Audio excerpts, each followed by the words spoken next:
everyone. Good morning. We're back here with Let's Talk Real. I'm your host, Ismaili. Hi, Kelly. Hi, good morning. So today is a very special and dear to my heart episode because we're going to be talking about the VA loan benefit for service members. And as some of you know or may not know, I did serve in the Army National Guard for 8 years. And that's why this topic is very dear to me because I love working with service members and I know even fellow buddies that I may have already served with as well. So that's why this is very dear. On the lines of this topic, we have two very common myths that are out there about the military benefits. So let's get into the first one. The first myth is that anyone serving the military is eligible. And that is not actually true. It may end up being true eventually, but there's some criteria that needs to be met. If you are an active duty soldier, you have to have been in the service for at least 90 days. So if you are in the service for 90 days, 2 weeks doesn't count, it has to be 90 days, then you are eligible for the VA benefit. If you are a Army National Guard soldier or a reserve soldier or, Coast Guard soldier. Air National Guard. My dad was in Air National Guard, so this Air is National Guard, yeah, like Air National Guard, Army National Guard, Coast Guard, reserves, you name it. So those part-time soldiers, they would have to have been activated for active duty for 90 days consecutive. It cannot be 2 weeks here, 2 weeks there. It has to be 90 days consecutive active duty status. So any sort of deployment that at least lasted the 90 days, or they can have a 6-year verified service period of time. So if you serve for your full 6-year contract, which is normally the most common contract for part-time soldiers. So reserves usually is a 6x8. If that's your case and you serve for 6 years, yes, you are eligible for VA. If you are like 4 or 5 and you have not been deployed, you're not technically eligible for VA yet. Just make sure you finish the 6-year term, or if you have the opportunity to get deployed, even for a short period of time that is at least 90 days, then you should be able to be eligible as well.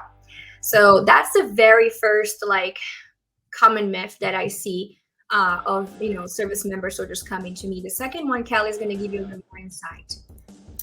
The second myth is that veterans can only have one VA loan in their lifetime, and that statement is untrue. A veteran can have more than one VA loan.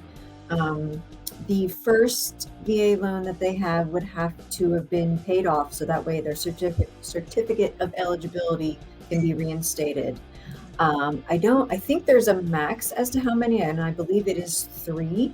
Mm-hmm. So if you own a home and you're looking to refinance it, you can do the different refinance options that they have, because that initial loan is going to be paid in full.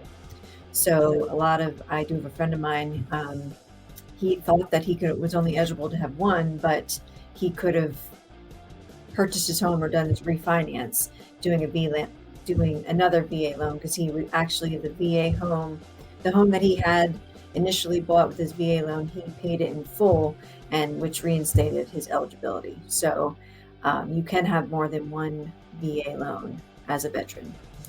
That's right. Yeah. So that's the two most common ones that we do receive from both realtor side and loan officer side. And I think that's important for you guys to know. But even if you are a service member and maybe you're not, and you're in the National Guard, for example, or one of those part-time services, and you're not at the 6-year mark yet, and you would like to buy a house now, you can still talk to us. There's some amazing other programs that we can try to put you in. There is also the USDA loan that you also can get 100% financing. Now, there's some restriction in the areas like we talked about it in our episode about USDA, but that is also an option if you are looking to stay within the 100% financing, option like the VA does. So just talk to us, we can help you. And our information is going to be going through the bottom, just so you guys know. So let's get into the actual topic and explain everything that we can think of about the VA loan, so you guys can have a full understanding of what it is, what are the benefits, why it's so popular among the service members, and why is it such a great product, because it really is a great product. Do you want to get started with some of the benefits, Millie? Sure. So the number one thing, it's 100% financing. Um, and It's probably the it- most I'm sorry? well-known, benefit of this loan is the 100% financing. Correct. You Yeah. can put money down if you want to, Yeah. but you do not have to.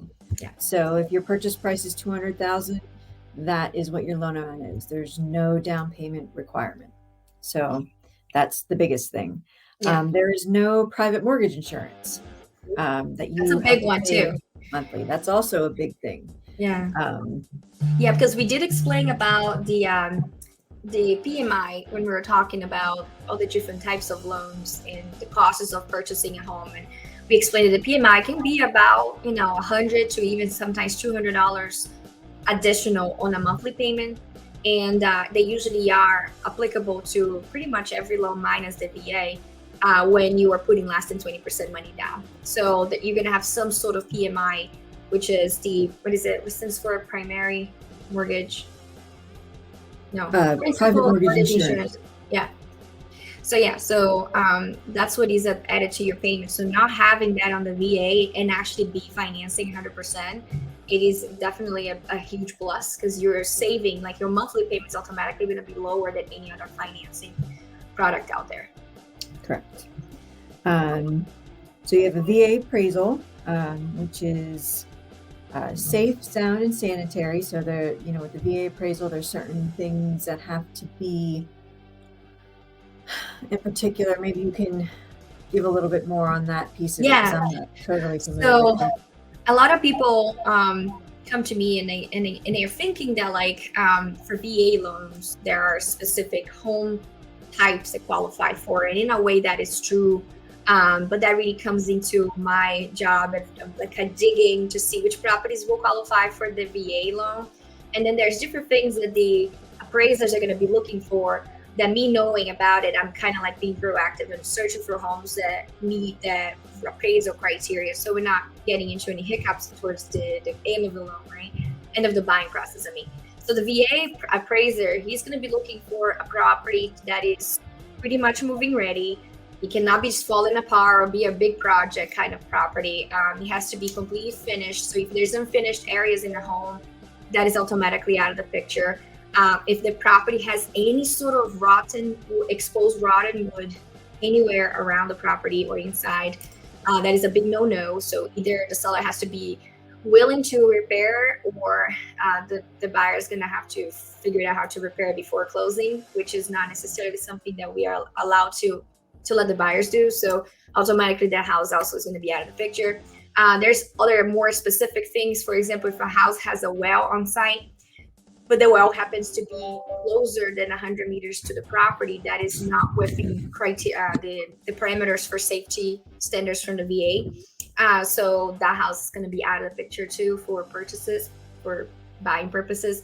And if the house is being sold as is, and there's even minimal things like no handrails on the staircases, no GFCI outlets throughout the property, bathrooms, laundry, spaces that has to have it. Even simple things like carbon monoxide, they can all be issues if a property is being sold specifically as is. So we try to stay away from as is properties or properties that we know already that don't meet this kind of like an auction. I would say yeah, auctions are definitely out of the picture. The auctions actually don't even accept VA loans. They usually, if they do accept a loan, they would only accept a conventional loan. And there's some very specific things is not contingent on anything, not even your financing. So if for some reason you decide or if you no longer can finance, you're still obligated to pay that house, and now you found yourself in a pickle. So auctions are a little tricky. Definitely not auction property for VA. Yeah. Yeah. Another benefit is state and local tax relief benefits, and this would be with benefits with disabilities. Yeah. When you have a VA loan, there is a VA funding fee. However, if you are a veteran who is on disability for whatever reason, that funding fee is waived, so you do not have to pay that. So the funding fee can be financed into the loan if it is not waived, but that is one thing that goes along with a VA loan. But a lot of veterans are on the disability and they receive a disability benefit. And if you do receive that benefit, you are exempt from that funding fee. Yeah, and I think there's a percentage if you were medically discharged for a certain percentage or over, then this VA waiver applies for the funding fee. And also there's like maybe a reduction if you are below that, but you still were medically discharged. So there's very specific situations, and you would have to check on yours to know more. But overall, if you are medically discharged, you have a disability through the military, then yes, you would have your VA funding fee waived. So, which brings us into the steps of the VA loan. So, when you're applying for a VA loan, what we obtain is the certificate of eligibility. And if you were to do your loan through Nini and I can obtain your certificate of eligibility. You don't have to get that for me. I just would need to know.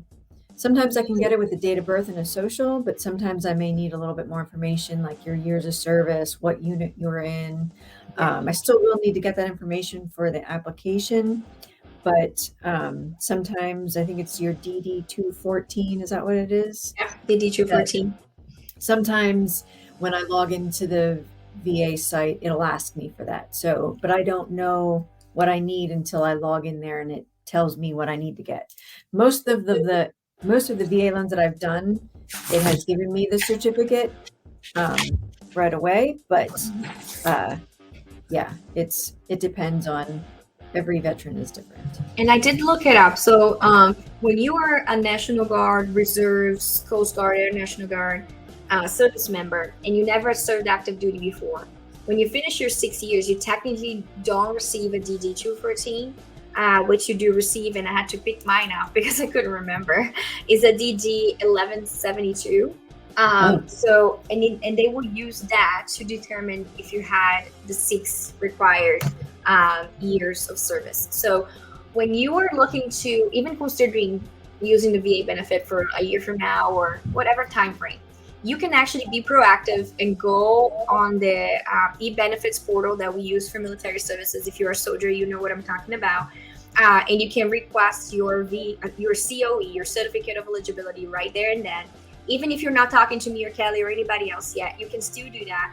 The COE does not expire. So it's just a form that is good. You're going to have it in hand, and it will make things much easier. Even for Kelly, like if you already have your COE, it just makes things like go much faster.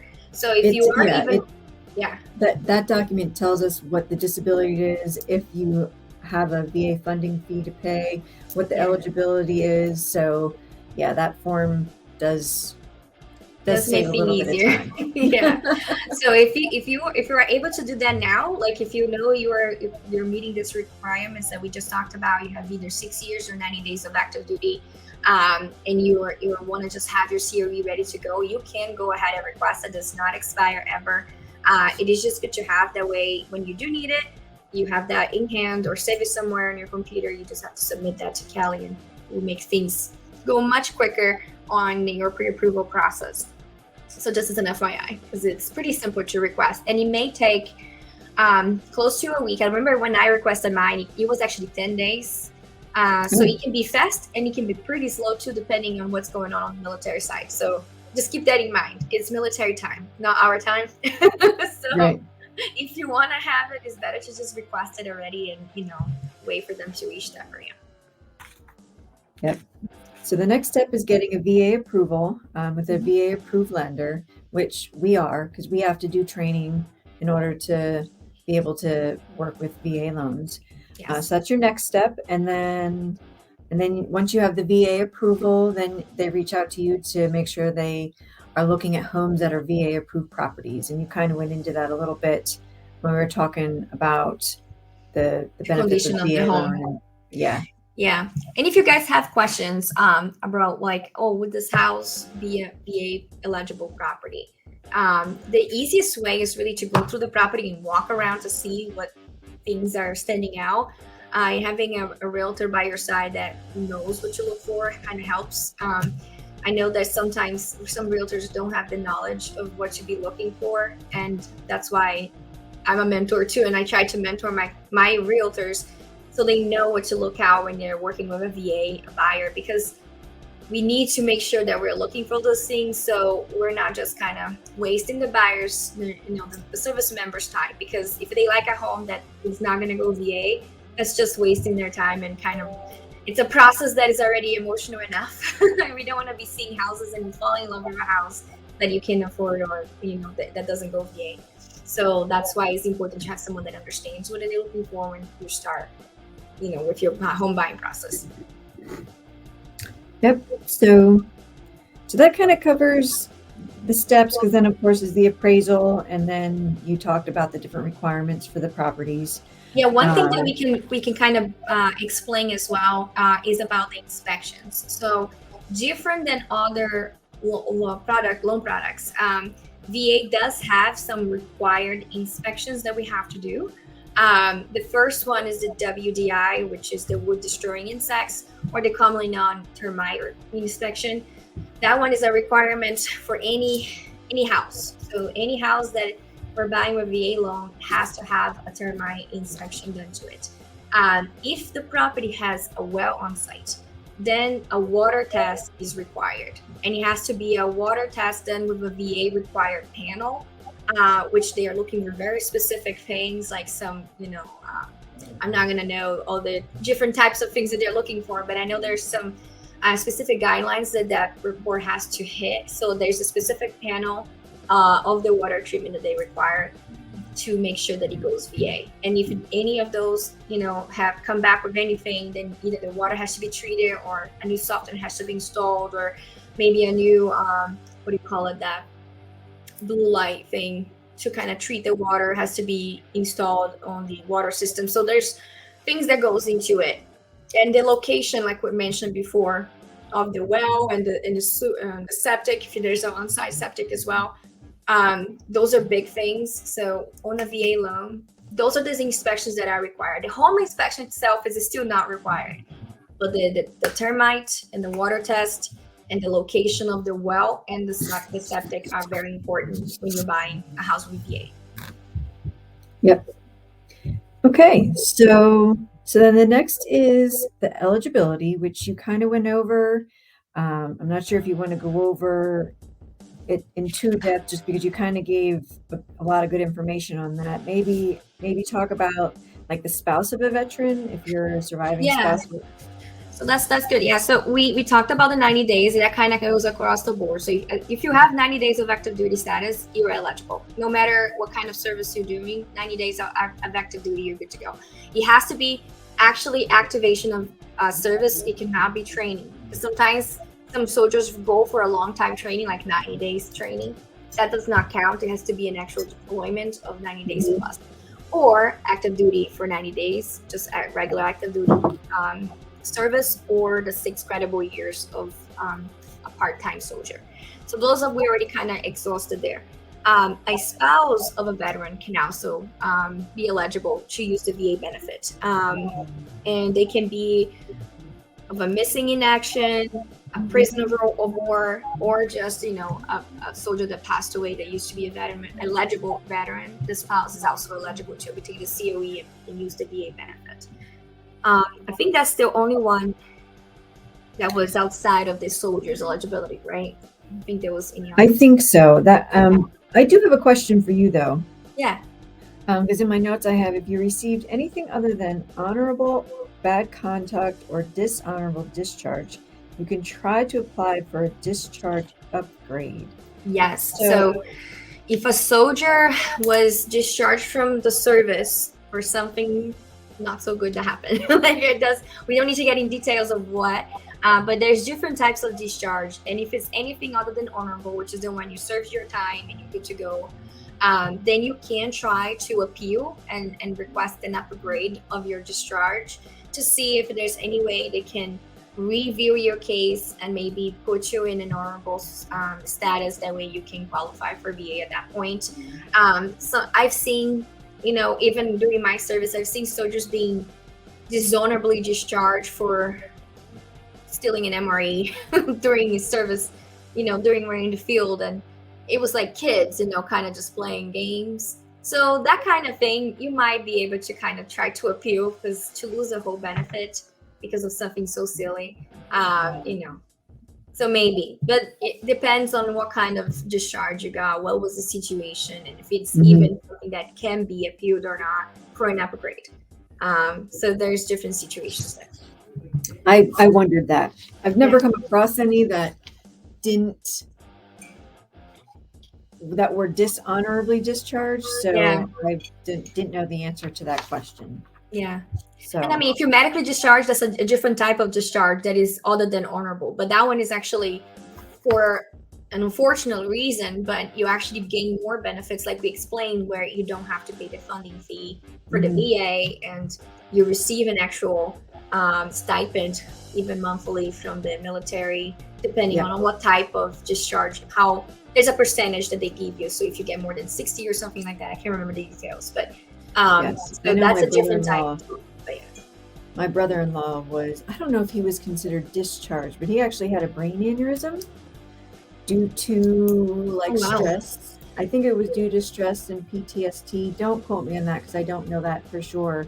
Yeah. But I know that he was honorably discharged, but he served a lot of time in the Yeah. military. So probably He he was probably in got honorably discharged into the medical board, which gives him the VA disability benefit.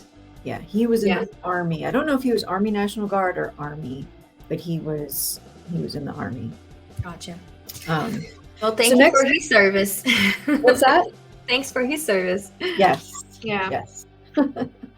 um, so next are the types Yeah. of loans that a veteran can get. Obviously, to purchase a home. Um, we kind of went over the steps when purchasing a home. Yeah. Uh, what all the benefits are. The 100% financing, get your certificate of eligibility, You don't making pay sure you're PMI. eligible. What's Yeah. that? You don't pay the PMI. Correct. No Yeah. PMI. Um, yeah, that's pretty much And with I didn't purchasing have a one of home. my notes what the loan limits are. I know they're pretty similar to the FHA, if I'm not mistaken. I don't know Is what any that number, because FHA does have a loan limit, but I don't know what that number is offhand. So that's why I didn't mention it, because I don't know what it is. It's yeah. like 300 and some, but it all depends on where you're located too. So loan limits depend on your county, it depends on the location of where you're purchasing the house. Yeah. So again, I don't know what those limits are, because the loan limits are going to be different in PA versus Maryland. Those are the two states I'm licensed in, so Yeah. I know that's where the differential comes from. But If the anybody has government, specific questions, we can always look up and let them know in particular for the area that they're looking at, yeah. because they do vary. But yeah. So, and then we have your interest rate reduction loan. It's a interest rate reduction refinance loan, so an IRRRL. Lots of And R's. yes, I want to make sure I said it 3 times. IRRRL. So if you have an existing VA loan, you'd be eligible for an IRRRL to get a reduced monthly payment. And I've never actually done one of these. We do have them available, but I've never had a veteran come to me to do a refinance on their VA loan. But they're pretty simple. Yeah. I don't even know if we even need an appraisal done on these. They're done fairly quickly. Yeah. I actually did it on my so I bought my house with my VA benefit, and I refinanced in 20 was it the year of COVID? Probably 2020. 2020, yeah. It was the year of the When the- COVID. Yep. And the interest rates dropped, so I decided to refinance into the IRRRL. And I got the 2.25 interest rate at the time. And it was super simple. I don't You didn't have to have an know- appraisal done, did you? I don't think so. Yeah, I If don't they think did, there's it was an appraisal. appraisal, because I think there's no appraisal requirement on that, on an IRRRL. So No. It was pretty easy. They do. It does have a cost. They waive your funding fee, so you don't pay a second funding fee when refinancing. I think that's the benefit of the IRRL. okay. but it does have a reduced cost to refinance. They kind of roll your cost into the low amount. So technically, your low amount is going to look higher when you're refinancing, which is normal. But their payments should definitely be much lower, and that's what happened to me. Especially going from, I believe, a 4.5 to a 2.25, you're definitely going to notice the dropping the monthly payments amount. So yes, usually when you refinance, there's no lender charges, and except for an appraisal fee. It depends on the type of refinance. Sometimes you need an appraisal, sometimes you don't. But with that type of refinance, I believe there's no appraisal requirement for that particular type, and your fees are reduced. Like you don't have to redo the funding fee. Yeah. So that brings me to buyers right now. If you are buying a house right now and you're holding back because interest rates are high or whatever, don't worry about that. As soon as it makes sense financially to you to purchase now and the monthly payments are okay and you can get the house you want, get it, because this VA benefit is great. When the interest rates drop, you can use your IRRRL benefit and you can refinance and with minimal cost. So, and reduce your interest rate at that point. So I always tell people when they come to me, when is the right time to buy? Is this now is a good time to buy? The right time to buy is when you're ready to buy and when the numbers make sense to you. That's the right time to buy, despite the market. Because and if it makes sense to you, like also time frame, because some people say, if I'm looking to buy now and sell in 2 years, this is a good time. The answer might be different than someone coming to me and say, I'm buying and I'm going to be there for 10 years, right? It could be a different answer depending on what your plans are, So come to us, ask, because we will be definitely guiding you the best we can to make the right decision. But if you're buying VA and you're trying, to use this benefit later on and you're looking to buy now is the right time. Yep. So, and the other type of loan you can get is a cash out refinance loan. So if you're looking to get equity out on your home, this kind of goes in with the myths. Yes, you can do a cash out refinance because you'll be paying off your A lot of people VA think loan. they cannot do that. Yeah. So to go into a new loan, but yes, you can definitely do that. And like I said, with any type of refinance, there are no lender charges. And if there's enough equity in house, sometimes that appraisal goes away as well. The IRRRL is different than a regular cash out because you're not getting any cash out on that type of. You're just refinancing the house for the same. Yep, for rate term amount anyway. Yep. So, so that brings us to the VA funding fee. So with the VA funding fee, it is a one-time payment that veteran service members or survivor of VA-backed or VA direct home loan pays. This fee helps to lower the cost of a loan for U.S. taxpayers since the VA loan program doesn't require down payments or monthly mortgage insurance.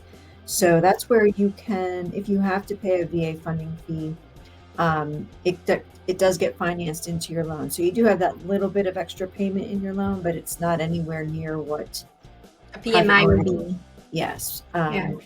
So if you're required to pay it, you only have that fee if you're required. If there's not a disability or any of the other things that we spoke about that would get it waived. I think one thing to point it out too, like for people like me that don't have a disability or medically discharged, and we do have to pay the VA funding fee full. That brings me to the myth that we said that you are able to use the VA more than once. There's a cap of 3, I think, right? That's what you said. I think there is a cap of 3, but don't quote me on that. But I think it is 3. But one thing to know is that when you're buying with VA and you using the VA benefit, the first time it's going to be one amount. The next time you buy a next home and you use your VA benefit again, it's going to be a higher amount, and it goes higher as you used more times. I've had found it before, and I was trying to look up in here. I found a scale of how much higher it gets, but I can't find it now where I found it. It was on if anybody wants more information about the VA benefits, go to va.gov. Avoid the actual bank VA Yes, pay named attention because websites, if because you they're just try, if trying you to look for VA loans, it takes you to the a VA VA Veterans bank. United, or yeah, stay away from those. And by the way, they tend to be a little more expensive. Yeah, you didn't hear from me. So I've heard that from other people. yeah, they tend to be like just because they have the name right of VA veterans, and so they tend to be more expensive. If you're looking to buy a home, go with a local lender. You're probably better off that way. And the VA benefit can be used with some other amazing programs, including the PHFA we talked about last Yes. episode. We can also add your negotiated seller's assistance, so you could be buying a home with almost no money out of pocket, sometimes zero money out of pocket, depending on the situation. So that's why VA is so great. But just keep in mind the local banks might be able to offer you better options than the big banks that you see online. So keep that in mind. But yeah, so every time you use a VA funding thing, it does go up. It might get to the point that it may not necessarily be the best for you anymore. If you're already on your third purchase, it may be too expensive. And then you have to kind of ask your loan officer to run the numbers for you and see, is it worth paying $12,000 on a funding fee? Or is it better for me to put that $12,000 as a down payment and not have PMI or a reduced PMI until it drops anyway? 'Cause at that point, it becomes too much. So you really have to see, especially if you're going to finance, especially with financing it when that funding fee gets so high that it just doesn't make sense. So, but we have really tons of products to help counteract that if that were the case. Yeah. And for soldiers out there, younger soldiers that are looking to use their VA benefit, maybe you're eligible now or might be eligible in a couple of years, keep in mind you're buying a house with zero money down, right? And you are able to buy a house up to 4 units. If you're a single soldier looking to get it started on the real estate market, maybe a little bit of entrepreneur self on you, this is a great way for you can buy up to 4 units with no money down, very minimal cost. You can be making money out of maybe 2 or 3 other units from the house you got, and then sell, get another one, refinance that one, move on to another one, use your VA benefit again, buy a better home at that point. Now you have a 2 to 4 unit property generating income. And it can be done also just if you buy one house to live in for yourself, just one unit, live in there for 2 years, then you buy the next one, keep the first one, refinance it. You just have to make sure you do get out of the VA, because the VA, again, can only be used one at a time, not once, but one at a time. So the previous VA for financed property has to be paid off, or if you're refinancing to a normal loan type, then you can use the VA for your next purchase. But it's a great way for you to get your foot in the first property and then move on to the next, and without too much cost, and build that little real estate empire of yours. So just a little tip for younger soldiers out there that's getting started, or even if you're in the 30s like me, it's still a good time to get started with that. So tips. So that kind of ends our VA podcast. So we talk about a lot of stuff about the VA, which again, so passionate about this one because I love working with my fellow soldiers. So if you guys have any specific questions, please send them to us, because that helps us also create our episodes. So if there's something in particular you guys want us to discuss, please send them to us so we can kind of make a whole episode about it. I'm a little partial to the veterans due. My dad was in the military for 38 years, and a school teacher for 37. Oh, wow. School teachers and military. I have a soft spot. Yeah. So thank you all for your service. If you're listening to this and you're thank you for your service. Thanks for your dad's service. And your service too. Yeah. I feel like I didn't do enough, right? Because I never got deployed, but it was definitely a good time of my life that I will never forget. My dad was deployed twice, but it wasn't until his last couple years in the military that he got deployed over to Operation Iraqi Freedom and Operation Enduring Freedom. And both times he was deployed to Qatar. That's where his base was, and he did he was a master sergeant, so we don't know what he did. He wasn't allowed to tell us much, and every once in a while he'll tell us little bits. Just the Little stuff that little doesn't things. involve the strategies. Yeah. I know how that goes. So his second deployment, he wasn't allowed to tell us where he was going, but then some reporter put in the Pottsville Republican before he even left where they're being sent to. So we have Oh, no that's not idea good. to this day who got that information, but there it was right in the paper, and we're like, he couldn't even tell us where he was Wow, going. that's So crazy. yeah. But anyway, that Yeah. was back in 2003, 4, and 05. 05 was his last deployment. Oh wow, that's not too long ago. Less than Yeah, 20 years. I Yeah. remember it like it was yesterday. I bet the people that stay behind is the people that actually probably feel the most. Yeah. Because when you're away, of course you're missing your family too, but you're busy. They keep you so busy. So it's really only when you're laid down to sleep, but you're also so tired that you might think about missing your family for 10 minutes and then you fall asleep. Yeah. Um, so it's a little easier for whoever is leaving to deploy than for the people that stay behind. Yeah, he So was only allowed, and every unit's different because I know when my brother-in-law was away, he could call, like he didn't have any limits or anything when he could call, but when my dad was away, he could only call my mom twice a week for 15 minutes. no. So when it was because the second time he was away, it was for all of our birthdays. Like Oh, wow. me and my brother and my sisters, he wasn't there for any of our birthdays. So that week of our birthday, he would take his 15-minute call and call us on our birthday. So he was Oh, very limited with his being able to come. We used to buy calling cards for him, which we didn't even have to because they would it was like a phone through the gap because he was yeah. stationed at the Indiantown Gap. So it was a phone line through the gap that they would use. So we never even needed the International plan. yeah, like we didn't need the calling cards to be able. Back then you bought calling cards. Now it's cell phones, Oh my goodness. So we didn't even need the calling cards because it was a line that he would use through the gap. So I think it depends on the station and what they're doing, where they're located, to see Yeah. how much time is available to do the calls too. Yeah. Yeah. Yep. So, but anyway, awesome. he's here now and proud of him, and Yeah. That's good. He's here and it's healthy. That's the best part. Yep. Yeah. Yep. Alrighty, so this is it for our episode. If you guys have any specific questions about the VA, please let us know. We have our information going through the bottom. You can reach out to us on YouTube, Facebook, Instagram, you name it. We're there. So just let us know. All right. Alrighty. Thank you, Callie. Have a good one. Yep. You too. Bye. Bye.